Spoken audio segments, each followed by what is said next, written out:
Alright mga kapatid, mula kay John Reps, no, AFP Chief General Bronner, pinuna daw ang umanong maling desisyon. Oh, may maling desisyon. No, at Lockheed Martin tutulungan ang Pilipinas mga tol. Sama-sama nating alamin at bigyan natin ng opinion at reaction itong balitang to o itong videong to mula kay John Reps. Pero bago ang lahat mga tol, syempre huwag mo kalimutan mag-subscribe, click mo na rin ang notification bell kung trip mo yung mga ganitong klasing usapan o yung mga ganitong klasing topic, mga tol, na may kinalaman syempre sa ating soberanya, no? Ito hindi tungkol sa politika. Ito'y tungkol mismo sa ating bansa. 'Di ba? Wala tayo ngayon masyadong pakialam sa mga problema sa politika kasi kailangan natin mga tol bantayan itong nangyayari ngayon sa ating soberanya. Ito tungkol ngayon to sa ating bansa, 'di ba? So, samahan ninyo ako mga tol. Huwag nating kalimutan mag-subscribe at syempre kay John Reps na rin nakalagay po ang link sa ibaba. Alright, so sama-sama natin 'tong panoorin. Nag-courtesy call ang mga opisyal mula sa Lockheed Martin upang tulungan ang Pilipinas sa modernisasyon ng Armed Forces of the Philippines kung saan nag-alok ito ng mga fighter jets at paglagay ng mga vertical launching system sa mga barkong pangdigma ng Pilipinas. Pinuna naman ng isang dating opisyal si Bronner dahil sa pagtanggi nito sa tulong ng mga kaalyadong bansa at mga mali umanong plano nito. Mamaya bigyan natin ng reaction video yun mga tol. Bigyan natin yun ng komentaryo, opinion mga tol. Kayo rin pwede kayong sumali, pwede kayong mag-comment sa ibaba mga tol. Kung sa tingin ninyo mali talaga si Bronner, comment ninyo sa baba kung bakit. At kung sa tingin ninyo na oo, tama naman, may punto naman, comment din kayo sa ibaba. Tinanong ng mga mamamahayag si AFP Chief of Staff General Romeo Bronner kung saan siya hihingi ng tulong ng mga kaalyado kapag muling haharangin ng China ang mga rotation at resupply mission para sa mga tropa. At ang sagot naman dito ni Bronner ay verge of dying o kapag nasa bingit na sila ng kamatayan. And that they are on the verge of dying. At dahil sa sagot na yan ni Bronner ay gulat na gulat ang mga retiradong general.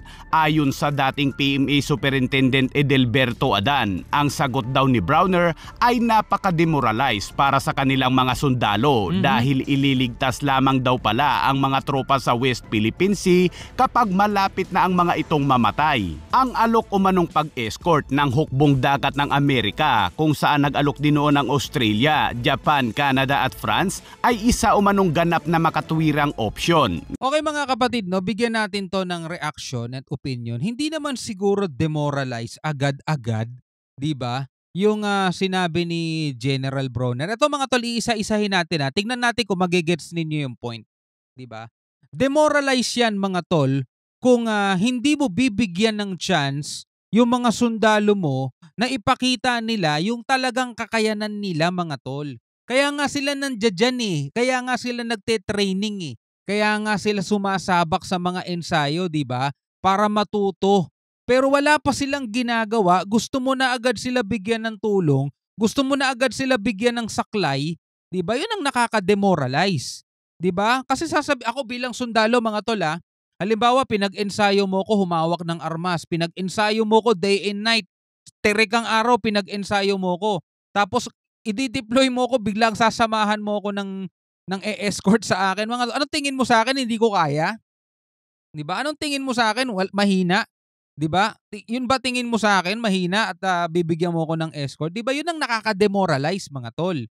Eto, naiintindihan ko yung sinasabi ni may mali si General Bronner mamaya mga tol. At i-topic din natin 'yon. Pero eto, intindihin niyo lang maigi Bilang mga sundalo ng isang bansa mga tol, bigyan natin sila ng chance ipakita sa ating mamamayang Pilipino o sa bansa na pinagsisilbihan nila na kaya nilang gampanan yung tungkulin nila. Kasi etong Amerika mga tol, hindi naman sila yung mga sundalo natin eh. Oo, andyan sila bilang suporta sa atin, tumutulong sa atin, pero ibang bansa yan.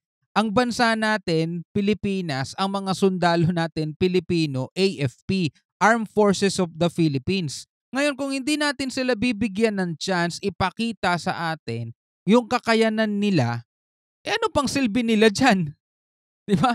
Ano silbi nila dyan? Kasi eto nangyari to mga tol nung hinaharang ng China yung ating mga resupply mission, 'di ba? Ngayon nag-alok ng tulong ang sundalo ng Amerika na kung gusto daw natin na escortan na lang nila para makapag-resupply mission tayo. Ngayon para sa mga sundalong Pilipino, teka hindi pa panahon, hindi pa namin nagagawa lahat. Hayaan niyo muna kaming gawin muna namin lahat ng option na nandiya-diyan. Kung talagang walang mangyayari, saka kami hihingi ng tulong sa inyo. 'Di ba ibig sabihin mga tol, bilang general, si General Bronner, sinasabi niya sa mga sundalo niya, mga sundalo, ipakita natin sa sambayan ng Pilipino, ipakita natin sa mga Pilipino na kaya nating gampanan yung tungkuling ipinagkaloob sa atin. Kasi kung andiyan diyan ng Amerika, sila ang tutulong sa atin, na kanino ang papuri? Na kanino titingin ng mga tao, kinaya ng Pilipinas kasi nandiyan ng Amerika. Di ang baba naman ng tingin natin nun sa mga sundalo natin, di ba? Bababa talaga tingin natin sa mga sundalo natin. Magiging tingin natin sa kanila, hindi nila kaya pag wala Amerika. 'Di ba? Hindi nila kaya resupply mission lang 'yun mga tol. Hindi pa 'yun labanan, hindi pa 'yung gera, resupply mission lang 'yun. Kung resupply mission pa lang, hindi na tayo kayang, alam mo 'yun, hindi na kayang gampanan ng AFP 'yung trabaho nila.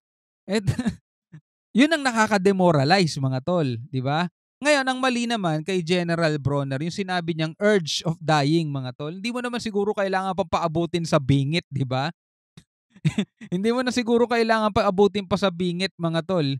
Kasi halimbawa na lang sa MDT, hindi naman daw pag sinabing invoke MDT, gera na agad eh. Pag-uusapan pa yun eh, di ba? Medyo mahaba-habang proseso pa yun. Kung sa tingin mo talaga na kailangan na ng tulong, huwag mo nang hintayin verge of dying pa, di ba? Hindi mo na kailangang hintayin pang mapunta sa bingit yan. Gawan mo na agad ng paraan.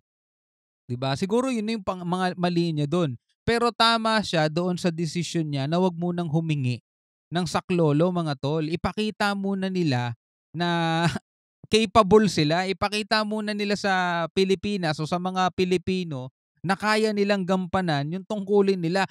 Mga tol, hindi naman libo-libo lang ang ginagastos para sa ensayo ng AFP.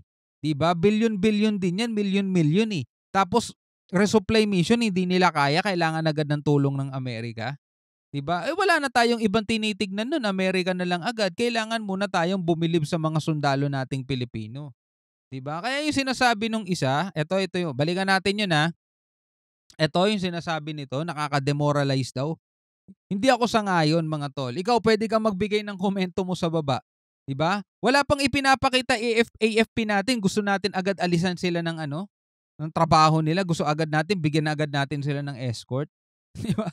Magtiwala muna tayo sa kakayanan nila. Anong pag-escort ng hukbong dagat ng Amerika kung saan nag-alok din noon ang Australia, Japan, Canada at France ay isa umanong ganap na makatuwirang opsyon. Ngunit tinanggihan ni Browner ang alok ng Amerika at iba pa. Ako man si Bronner mga tol, hindi ko muna tatanggapin 'yan, 'di ba? 'Di ba sasabihin ko, let us do our job first, 'di ba? Ang dami pa naming option, oh. 'Di ba nagawa naman nila ng maayos yung trabaho nila? Nakapag-ano sila, nakapag-resupply mission sila katulad ng helicopter, eh. Oh, kung humingi agad sila ng tulong, anong nangyari sa kanila, 'di ba? Ang baba ng tingin natin sa kanila niyan. Sabihin natin, "Salamat Amerika, good job." Paano yung mga sundalo natin? 'Di ba, ang hina nila gano'n. At mas piniling gawin itong mag-isa at subukan ng lahat ng paraan. 'Di ba? Mas pinili niyang gawin muna nila na mag-isa, AFP muna at subukan muna lahat ng paraan. Nagtagumpay naman sila, eh. Our troops are already hungry. They don't have any supplies anymore because our resupply missions have been blocked and that they are on the verge of dying. Then that's the time we're going to seek their help. Pag dumating daw yon, yung time na yon, na kung talagang lahat na lang daw ng option ginawa na nila pero wala pa rin talaga daw nangyari at kailangan na talaga ng mga sundalong kumain, saka tayo hihingi ng tulong. Pero ngayon pinatunayan nila sa atin na kaya nilang mag-resupply kasi nga nagtagumpay sila ng resupply mission nila, eh. Gumamit sila ng ng airdrop, 'di ba? Ng airdrop doon sa BRP Teresa Magbanwa. And good job para sa kanila mga tol. 'Yun lang kailangan nating gawin, magtiwala tayo sa kanila. Kasi halimbawa na lang maraming rebelde, 'di ba? Maraming rebelde dito sa Mindanao. Ano sasabihin natin, hingi tayo tulong sa Amerika, hindi kaya ng AFP 'yan, gano'n? Napakahina naman natin nun. Binanggit din ni Adan ang Constitution Article 2, Declaration of Principles Section 3 na layunin ng AFP Chief of Staff na matiyak ang soberanya ng Estado at integridad ng pambansang teritoryo. Sinabi rin ni Adan na ang AFP Chief of Staff ay mananagot kung ang Pilipinas ay mawawala ng anumang hawak sa West Philippine Sea. Ang paraan niya ng pagkilala ng ating gobyerno sa ating mga tugon ay lahat ng taktikal. Bukod sa pag-uulat ng iligal na gawain ng Chino, ay kailangan din umano nating magpakita ng determinasyon at pigilan ang mga paglusob ng China. Yun naman ang ginagawa ng AFP natin ngayon mga tol eh. Alam mo kung titignan mo mga tol matindi ang pinagdadaanan ng AFP natin. Kasi sila yung nasasaktan eh. Mentality saka emotionally mga tol nasasaktan niya mga yan. Biruin mo gaganong-ganunin lang sila ng mga Coast Guard. Tutukan ba naman sila ng mga palakol at patalim pero mga tol para sa kapakanan nating lahat di sila papalag dahil ayaw nilang hilahin ang ating bansa sa mas matinding gulo. Isipin nyo mga tol kung yung mga AFP natin nagpadala sila sa emosyon nila at pinalagan nila yung mga check-up, pinaputokan nila lahat yon mga tol. Gera tayo ngayon. Ganon ang mangyayari sa atin pero umiiral pa rin sa kanila yung tinatawag nilang maximum tolerance. Sige, kami na lang muna ang sasalo ng kahihiyan. Kami na lang muna yung sasalo ng mga paninigaw, mga panduduro na ginagawa nila. Diba? Para lang mailigtas namin kayo. Lalabang kami diyan, bigyan niyo lang kami ng karapatan o ng kakayanan. Bigyan niyo lang kami ng assets. Kulang na kulang kasi yung asset nila mga tol eh. Yun ang kailangan tutukan ngayon ng ating gobyerno. Bigyan natin sila ng mga panlaban nila. Pero ako ulitin ko mga tol, tama lang yung ginawa ni General Bronner na hindi muna siya agad-agad humingi ng tulong sa Amerika. 'Di ba? Pakita muna ng AFP na kaya nila. Samantala, nangako naman ng Japan at Australia na patuloy na susuportahan ang Philippine Coast Guard sa gitna ng pagsisikap ng China na inormalize ang mga peligrosong aksyon nito sa West Philippine Sea. Salamat ng marami sa mga bansang sumusuporta at tumutulong sa Pilipinas. Sa magkasanib na pahayag noong Huwebes, ang mga Defense Ministry ng Japan at Australia ay nagpahayag ng pagkabahala sa mapanganib at mapilit na mga aksyon ng China sa Pilipinas at binigyang diin ang kahalagahan ng pagsunod sa isang patakarang nakabatay sa kautusan sa Indo-Pacific. Yeah. Sinabi ni Australian Foreign Ministry Penny Wong sa isang joint press conference na sila ay sumasang-ayon na pahusayin ang maritime cooperation sa mga partners nito sa rehiyon kabilang ang magkatuwang na magbigay ng suporta para sa Philippine Coast Guard, gayon din ang mas maraming capacity building assistance at maritime cooperation activities sa Pilipinas. Sumang-ayon din ang dalawang bansa na palawakin ang kanilang kaoperasyong pansiguridad at gamitin ang lahat ng diplomatiko at estratehikong kasangkapan upang mapanatili ang kapayapaan sa rehiyon ng Indo-Pacific.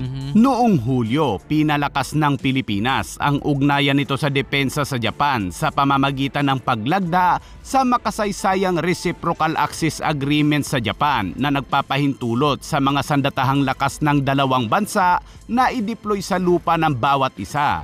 Samantala ang Pilipinas at Australia naman ay lumagda rin ng isang kasunduan noong Pebrero na nagpapahintulot sa dalawang bansa ng maritime cooperative activities upang mapanatili ang kapayapaan at katatagan sa rehiyon.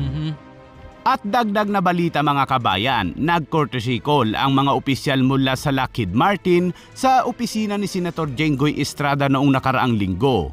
Ang Lockheed Martin ay isang kilalang kumpanya sa larangan ng global security na siya din gumawa sa mga fighter jets na kilala sa buong mundo tulad ng F-16 Fighting Falcons, F-22 Raptor at F-35 Lightning II.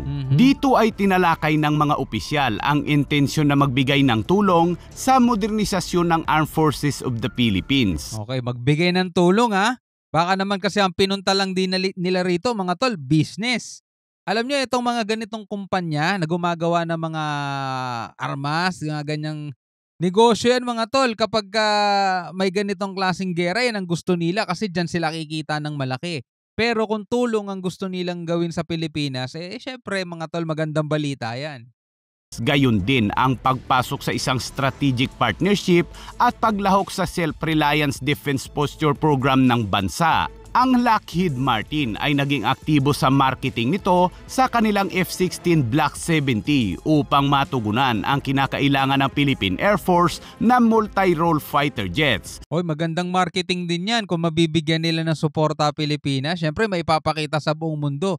Ang Pilipinas na dating mahina, di ba? Dahil sa tulong ng Lockheed Martin at sa ganda ng teknolohiya nila at sa ganda ng mga produkto nila, katulad ng mga jet fighter na yan, talagang napagtagumpayan ng Pilipinas ang sigalot, di ba? Mga ganung bagay, magandang marketing sa kanila niyan.